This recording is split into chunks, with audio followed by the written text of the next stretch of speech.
Halo, perkenalkan nama saya Yolanda Putri Cahyani. Selamat siang. Di sini kita akan membuat tugas video hukum diplomatik dan konsuler tentang persona non grata. Apa sih persona non grata itu? Terus juga persona non grata dalam konvensi Wina. Terus di pasal berapa adanya? Di sini kita akan menjawab itu semua. Oke. Apa sih persona non grata itu? Sini saya akan menjelaskan.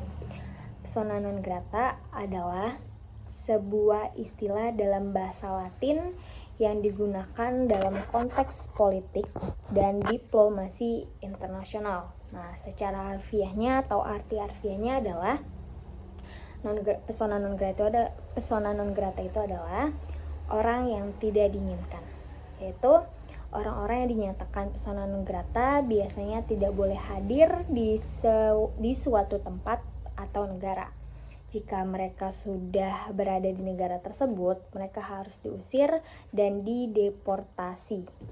Nah, di sini ada nih, menurut pasal 9 Konvensi Wina tentang hubungan diplomatik, yaitu negara penerima dapat menyatakan status persona non grata kapan saja tanpa harus menjelaskan alasan keputusannya. Nah, biasanya diterapkan terhadap diplomat atau pejabat asing yang dianggap melakukan tindakan tidak sesuai dengan status diplomatiknya atau merugikan kepentingan negara penerima. Nah, penting untuk dicatat bahwa pengguna status persona non grata merupakan hak prerogatif negara penerima dan dapat dilakukan tanpa perlu memberikan penjelasan spesifik mengenai alasannya.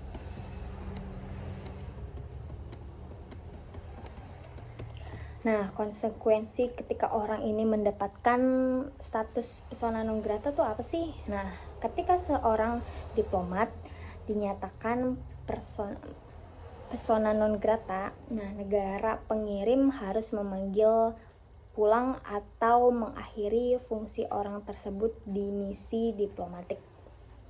Apa sih tujuannya? Oke, tujuannya adalah tindakan ini biasanya dilakukan jika seorang diplomat dianggap melakukan tindakan yang tidak sesuai dengan status diplomatiknya atau merugikan kepentingan negara penerima.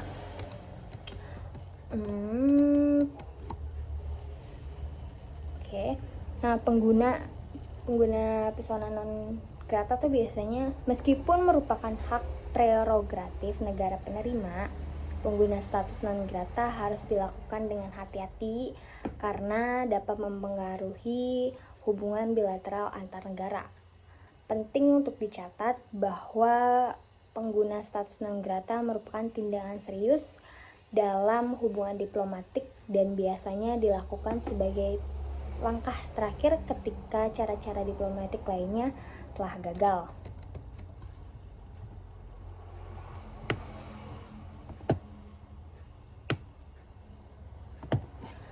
Nah, pernyataan resmi dari negara penerima bahwa seorang diplomat atau penjabat konsuler tidak lagi diterima, itu persona non grata ya.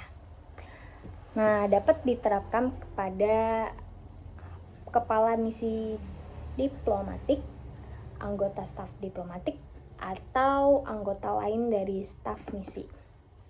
Itu di sini ada nih beberapa diterapkan kepada beberapa alasan umum menyatakan seorang diplomat persona non grata, yaitu meliputi yang pertama adalah melakukan kegiatan simbiones atau mata-mata. Yang kedua itu melanggar hukum atau peraturan negara penerima. Nah, yang ketiga itu adalah mencampuri urusan dalam negeri negara penerima. Dan yang terakhir ada pembuat pernyataan yang dianggap menghina atau merugikan negara penerima. Melakukan spiones atau mata-mata, misalnya kita nih negara Indonesia sebagai seorang diplomat datang ke negara Malaysia sebagai diplomat, tapi dia tuh mata-mata mata-mata Indonesia untuk melihat visi misi atau kerjanya seorang diplomatik di Malaysia tersebut. Terus yang kedua itu ada melanggar hukum atau peraturan negara penerima. Misalnya kita sebagai diplomat Indonesia, kita ditugaskan ke negara Malaysia atau negara tetangga sebagai diplomat, itu kita tuh melanggar hukum di negara penerima. Misalnya Malaysia tuh mengatur seorang diplomat tuh A, B, C, D, E, tapi kita tuh melanggar dari salah satu peraturan tersebut. Nah, yang ketiga itu mencampuri urusan dalam negeri negara penerima.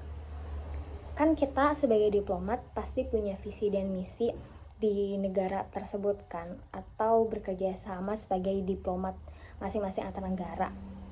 Nah, di sini kita tuh sebagai seorang diplomat Indonesia, kita tidak boleh mencampuri urusan dalam negeri. Mungkin di diplomat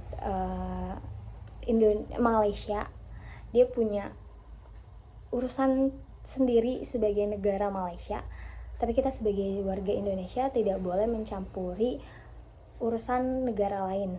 Kita hanya bekerja sama di lingkup yang emang seharusnya kita lakukan. Itu yang ketiga. Dan yang keempat itu membuat pernyataan yang dianggap menghina atau merugikan negara lain. Jadi kita sebagai diplomat harus berbaik, harus menjaga etika kita, menjaga perbuatan kita, menjaga tata bahasa dan mulut kita terhadap, apalagi kita di negara orang lain ya, kita tidak boleh menghina atau merugikan atau misalnya kayak seharusnya kita melakukan ini, tapi kita tidak semestinya, itu malah merugikan negara penerima. Jadi seharusnya kita sebagai warga diplomatik Indonesia itu tidak melakukan kegiatan spionis, nggak sebagai diplomatik di Indonesia aja, tapi di luar diplomatik negara-negara lain kita tidak boleh melakukan kegiatan spionis atau mata-mata. Yang kedua, kita nggak boleh melanggar hukum atau peraturan negara penerima. Dan yang ketiga, kita tuh tidak boleh mencampuri urusan dalam negeri negara penerima. Dan yang terakhir adalah tidak boleh membuat pernyataan yang dianggap menghina atau merugikan negara penerima. Jadi kita sebagai diplomatik harus melakukan peraturan yang emang selayaknya ada di negara penerima, karena setiap negara pasti beda-beda dong peraturannya.